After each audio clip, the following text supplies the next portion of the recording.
waxaa caawa la ciyaari doonaa kulanka adduunyada El Clasico. kulanka loogu daawashada badan yahay qaaradda Yurub ayaa caawa la ciyaari doona, waxaana wada ciyaari doonaan kooxaha ugu awooda badan horyaalka La Liga dalka Spain, Barcelona iyo Real Madrid. warbixintan waxaan ku eegi doonaa shantii kulan u dambeeyay ay wada ciyaareen kaalmaha ee horyaalka La Liga ay ku wada jiraan ciyaartooyda maqnaan doonto iyo sababka macquulka laga yaabo inay ku soo wadgaan labada kooxood. saaxiib muuqaalkan hadduu ku soo gaaro like iyo share iyo comment inaad ka soo dhiibatid ayaan rajeynayaa. haddii aan ku bilowno shantii kulan u dambeeyay ee wada ciyaareen kooxaha Barcelona iyo Real Madrid, laba jeer waxaa badisay kooxda Barcelona. dhanka kale kooxda Real Madrid Barcelona waxay ka badisay laba jeer, hal jeer barbardhac ayay wada galeen labada kooxood Barcelona iyo Real Madrid. Barcelona ayaa ku jirto kaalinta labaad ee kala sareynta horyaalka La Liga dalka Spain, 65 dhibcood ayay leedahay. sidoo kale kooxda Real Madrid waxay ku jirtaa kaalinta saddexaad ee kala sareynta horyaalka La Liga dalka Spain, 63 dhibcood ayay leedahay. Barcelona ayaa 2 dhibcood ka sareysa kooxda Real Madrid. saaxiibayaal, markaan waxaan fiiri doonaa ciyaartooyda seegi doonto kulanka caawa labada kooxood Real Madrid iyo Barcelona. haddii aan ku hormarno kooxda Real Madrid waxay way doontaa Sergio Ramos kaasoo dhaawac soo gaaray kulanka caawa. dhaawac ayuu kaga maqnaan doonaa kooxdiisa Real Madrid. iyo Rafael Varane caawa seegi doono. Rafael Varane waxaa ku dhacay caabuqa COVID-19. dhanka kale haddii aan fiirino kooxda Barcelona waxay way doontaa laba xidig Philippe Coutinho iyo Guulahayato kulanka caawa ma dheeli doonaan. ogeysiiska ciyaarta kulanka Real Madrid vs Barcelona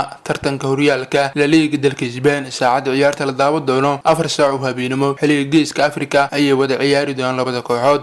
garoonka Alfredo Di Stefano ay ku wada ciyaari doonaan ee leedahay kooxda Real Madrid. markaan waxaan fiiri doonaa sababka macquulka laga yaabo labada kooxood inay ku soo galaan caawa. waxaan ku hormari doonaa kooxda Real Madrid. dhanka guusha waxaa ku soo bilaaban doono Guulahayato afar daafac. waxaa ku soo bilaaban doonaan xidigaha kale ah Lucas Vázquez, Eder Milito, Nacho iyo Mendy. khadka dhexe Casemiro, Luka Modric iyo Toni Kroos. weerarka waa Asensio, Benzema iyo Vinicius Jr. dhanka kale haddii aan fiirno shaxda macquulka laga yaabo Barcelona inay kala hortagto kooxda Real Madrid. dhanka guusha waxaa ku soo bilaaban doono Guulahayato Ter Stegen saddex daafac waa Oscar De Jong, Galatasaray Lagnet. khadka dhexe Sergio Busquets, Pedri, Desti, Jordi Alba, Leo Messi, Anthony Griezmann iyo Ousmane Dembele.